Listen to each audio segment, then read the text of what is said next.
Hello बच्चों, स्वागत है आप सभी का सीएचएस कंसेप्ट के ऑनलाइन लर्निंग प्लेटफॉर्म पर। मैं ओमी मैम आज आपको बताऊंगी कि आप किस तरीके से सीएचएस का प्रिपरेशन करें। ठीक है, क्लास 9 के लिए सीएचएस का एक रोड मैप आप सभी को जिसकी नीड है, एक रोड मैप की कि मैम हमें भी सीएचएस में पढ़ना है जैसे मैंने पढ़ा। मैं अगर अपने बारे में बताऊं तो मैं सीएचएस से ही पढ़ाई की हूं और मैंने भी आप ही की तरह तैयारी की थी क्लास 9 की और उसके बाद मैंने 9th में एडमिशन लिया। तो अगर आपका भी सपना है सीएचएस में पढ़ने का तो एक रोड मैप मैं आपके लिए लाई हूं कि किस तरीके से क्या क्या कैसे कैसे होता है, ये सब आप जान जाएंगे उससे और तैयारी अपनी शुरू कर देंगे। ठीक है, तो सबसे पहले आप देख लीजिए हमारा यूपी बिहार एक्सप्रेस जो बैच है वो लॉन्च हो चुका है। यूट्यूब पे रेगुलर क्लासेस होती हैं तो ज़रूर से ज़रूर जुड़ा करिए। शाम 7 बजे यूट्यूब पर लाइव क्लास 9 के बच्चों के लिए, और क्लास 11 के बच्चे जो प्रिपरेशन कर रहे हैं वो जुड़ सकते हैं हमसे 8 बजे, शाम 8 बजे लाइव। ठीक है, चलिए अब आगे बढ़ते हैं। हमारा जो ये टॉपिक है उसको हमने कुछ पार्ट्स में डिवाइड किया है। सबसे पहले हम ये जानेंगे कि ये एप्लीकेशन फॉर्म जो है वो कब आता है। एप्लीकेशन फॉर्म जानने से पहले आप अपनी एलिजिबिलिटी जान जाइए। ठीक है, एलिजिबिलिटी, तो अगर क्या आप एलिजिबल हैं इस एग्ज़ाम को देने के लिए, आप एलिजिबल हैं कि नहीं इसको तो जान जाइए। तो देखिए एलिजिबिलिटी क्या है। एलिजिबिलिटी ये है कि आप 13 से 15 वर्ष के बच्चे होने चाहिए। ठीक है, अगर आपकी उम्र 13 से 15 वर्ष है तो आप इसके लिए एलिजिबल हैं। मतलब 31 मार्च 2010, ठीक है, 31 मार्च 2010 से 31 मार्च 2012 के बीच अगर आपका डेट ऑफ बर्थ है या फिर आप 13 से 15 वर्ष के बच्चे हैं, ठीक है, आपकी उम्र इतनी है तो आप इस एग्ज़ाम को दे सकते हैं। 15 वर्ष से ज़्यादा नहीं होनी चाहिए आपकी उम्र। इसके अलावा एक और एलिजिबिलिटी है कि आप क्लास 8 पास होने चाहिए। ठीक है, क्लास 8 को पास कर लो बेटा और उसके बाद तुम एग्ज़ाम दे सकते हो 9th के लिए। अब ये देखो क्लास 8 तो बहुत सारे बच्चे क्लास 8 में अभी होंगे, है ना, तो क्लास 8 में है तो अभी से तैयारी शुरू करिए। ठीक है, ये टाइम ये नहीं है कि नहीं मैं अभी क्लास 8 पास करूंगा उसके बाद प्रिपरेशन शुरू करूंगा, बिल्कुल नहीं। आपको अभी से प्रिपरेशन अपनी तैयारी शुरू कर देनी है। ठीक है, तो 8th में अभी आप हैं और प्रिपरेशन अभी से शुरू कर दीजिए क्योंकि कंपटीशन काफ़ी ज़्यादा टफ होता है, सीट्स बहुत कम होती हैं और लड़कियों के लिए तो बहुत ही कम सीट होती हैं। ठीक है, 9th क्लास में लड़कों के लिए, अगर लड़कों के लिए पिछली बार 100 सीटें थी और वहीं लड़कियों के लिए बहुत ही कम, आई थिंक 20 सीट्स थी, मुझे अच्छे से याद नहीं है, पर लड़कों के लिए 100 सीटें थी, लड़कों के लिए भी कम थी 100 सीटें। और कंपटीशन आपका ऑल इंडिया लेवल पे हो रहा है, बहुत अलग अलग जगहों से बच्चे आते हैं, तो आप उनमें से एक बनने के लिए अभी से प्रिपरेशन शुरू कर दीजिए। ठीक, दूसरा अगर मैं एप्लीकेशन की बात करूँ तो एप्लीकेशन कब आता है। एप्लीकेशन आता है फेब में। ठीक है, फेब्रुअरी में आएगा। और ये फेब क्या मतलब, फेब तो बीत चुका है मैम, अब तो मेरा एप्लीकेशन छूट गया, अभी नहीं, फेब 2026, क्योंकि आप देंगे एग्ज़ाम 2026 का।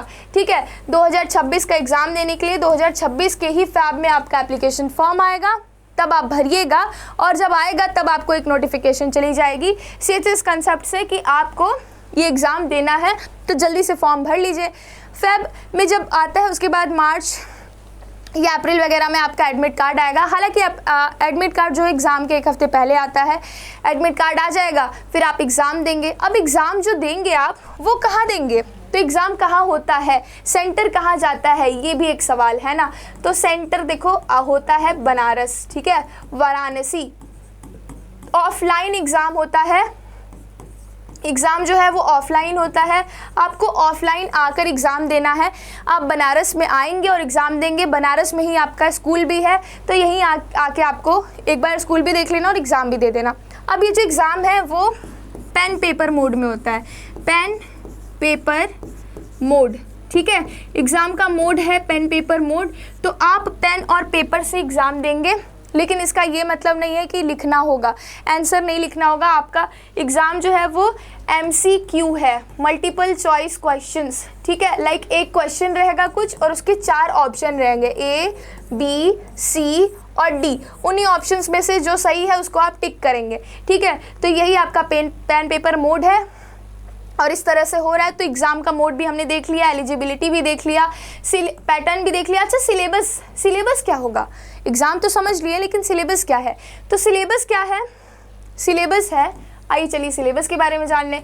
सिलेबस क्लास 9th की अगर मैं बात करूं तो 5 सब्जेक्ट आ रहे हैं। कितने सब्जेक्ट? 5 सब्जेक्ट्स, ठीक है। 5 सब्जेक्ट में सबसे पहला जो सबसे ज़रूरी होता है मैथ्स, ठीक है। मैथ्स तो हमेशा ज़रूरी है, मैथ्स आएगा जिससे 20 सवाल आएंगे, ठीक। दूसरा जो है साइंस, ये भी ज़रूरी होता है भाई, है ना, तो साइंस से 20 सवाल आएंगे, साइंस से भी 20 सवाल आएंगे।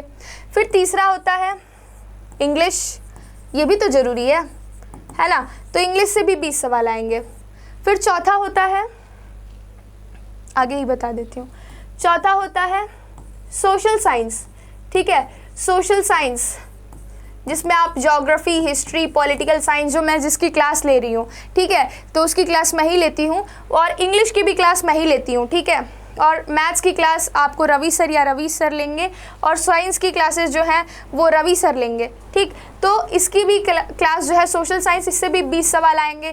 पांचवा जो है वो है हिंदी, हिंदी हमारी मातृभाषा, तो हिंदी भी से भी 20 सवाल आते हैं। मतलब टोटल सभी को इक्वल वेटेज दिया जाता है इसमें। और हिंदी की जो क्लासेस हैं वो रजनीश सर लेते हैं और विकास सर लेते हैं, ठीक है। तो ये लोग क्लासेस लेते हैं, जो कि बहुत ही पुराने टीचर हैं और बहुत अच्छा पढ़ाते हैं, बहुत ही ज़्यादा अच्छा, ठीक। चलिए, तो ये हो गया आपका सिलेबस। अब सिलेबस के बाद आप मार्किंग स्कीम को भी देख ही लीजिए। मार्किंग स्कीम तो टोटल देखो, आपको एक सवाल अगर आप कर रहे हैं तो आपको 3 मार्क्स मिलेंगे, ठीक है।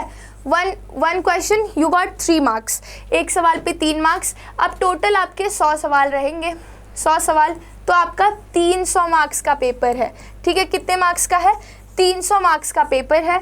लेकिन एक चीज़ आपको बेनिफिट है कि नो निगेटिव मार्किंग, ठीक है।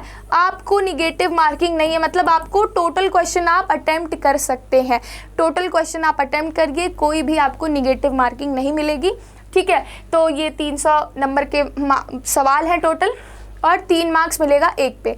तो हमने एग्ज़ाम पैटर्न को भी समझ लिया, मोड को भी देख लिया, मार्किंग स्कीम को भी देख दिया, और टाइम भी समझ लिया कि कब आएगा। अब आप तैयारी कैसे करें? तो तैयारी के लिए कुछ नहीं, अभी से जुड़ जाइए, ठीक है। तैयारी आपको एनसीईआरटी से ही करनी है। कुछ सिलेबस उन्होंने पब्लिश नहीं किया है सीएचएस ने, उन्होंने सिर्फ बताया है कि क्या क्या सब्जेक्ट है और कहाँ से कितने सवाल आएंगे। 20-20 सवाल हर एक सब्जेक्ट से आएगा। आपको एनसीईआरटी ही पढ़नी है, ठीक है। जैसे मैंने यहाँ बताया कि मैथ्स के लिए आप एनसीईआरटी पढ़ेंगे, लेकिन आप चाहे तो आरएस अग्रवाल, अगर ज़्यादा चाहे तो आरएस अग्रवाल भी पढ़ सकते हैं, ठीक है। आरएस अग्रवाल पढ़ सकते हैं, आरडी शर्मा भी आती है, वो भी पढ़ सकते हैं अगर आप चाहें तो। साइंस के लिए बेसिकली साइंस के लिए पूरा टोटल आपको एनसीईआरटी ही पढ़नी है। उसके बाद इंग्लिश के लिए आप कोई स्टैंडर्ड ग्रामर की बुक खरीद के पढ़ सकते हैं, ठीक है। ग्रामर में जो भी है नाउन, प्रोनाउन, एडजेक्टिव, मतलब parts of speech, tenses, direct, indirect, active, passive, यही सब आता है। सिलेबस भी एक दिन डिस्कस कर लेंगे हम। हालांकि इस यूट्यूब चैनल पे बहुत बार सिलेबस को डिस्कस किया गया है, आप देख सकते हैं, प्लेलिस्ट में होगा, ठीक। इसके बाद सोशल साइंस भी आपको, सोशल साइंस हालांकि जो वो बहुत वास्ट है, ठीक है, लेकिन आप क्लास 8 की एनसीईआरटी से पढ़ सकते हैं, ठीक है। इसमें सोशल साइंस में जीके भी आता है और करंट अफेयर भी आता है, तो करंट अफेयर और जीके आपको थोड़ा अलग से पढ़ना होगा। लूसेंट की बुक आती है, उससे आपका कवर हो जाएगा, ओके। और हिंदी जो है, हिंदी व्याकरण भी जो स्टैंडर्ड बुक्स आती हैं हिंदी व्याकरण के लिए बेसिकली व्याकरण ही आपको इसमें भी पढ़ना है। 8th की वो कहानी वाली बुक नहीं पढ़नी है, ठीक। तो ये आपका है। हालांकि हम भी तैयारी करवा रहे हैं, ठीक। हमारा जो बैच है यूपी बिहार बैच, वो लॉन्च हो चुका है और यूट्यूब पे रेगुलर क्लासेस चल रही हैं। प्रीवियस ईयर क्वेश्चंस डिस्कस हो रहे हैं और टॉपिक वाइज सिलेबस को कवर किया जा रहा है। तो आप हमारे साथ जुड़ सकते हैं और रोज़ क्लास कर सकते हैं। 7 to, देखो टेस्ट होता है हर संडे को, 7 बजे 9th की क्लास चलती है और 8 बजे 11th की क्लास चलती है, ठीक है। 11th क्लास की 8 बजे रोज़ और 7 बजे रोज़ 9th क्लास की क्लास चल रही है। और कम्युनिटी पोस्ट पे आप देख भी सकते हैं टाइम टेबल क्या है। मैं आपको इंग्लिश और सोशल साइंस पढ़ाती हूँ, जो कि रोज़ 7 बजे, मतलब रोज़ मैं नहीं पढ़ा रही हूँ। मैं आज, मतलब अगर फ्राइडे है तो उस दिन मैं सोशल साइंस पढ़ाऊँगी और थर्सडे है तो इंग्लिश पढ़ाऊँगी, और मंडे को आप हिंदी पढ़ेंगे या सोशल साइंस पढ़ेंगे, ट्यूसडे को हिंदी पढ़ेंगे, फिर संडे को मैथ्स की क्लासेस चलेंगी। ऐसे आपकी टाइम टेबल बनी हुई है, आप देख सकते हैं। और हमारे टेलीग्राम चैनल को ज्वाइन कर सकते हैं। टेलीग्राम चैनल पे आपको रेगुलर PDF वगैरह मिल जाएगा। तो आप सभी को बहुत सारी शुभकामनाएं आपके एग्ज़ाम के लिए। अच्छी तैयारी कीजिए। All the best. Thank you.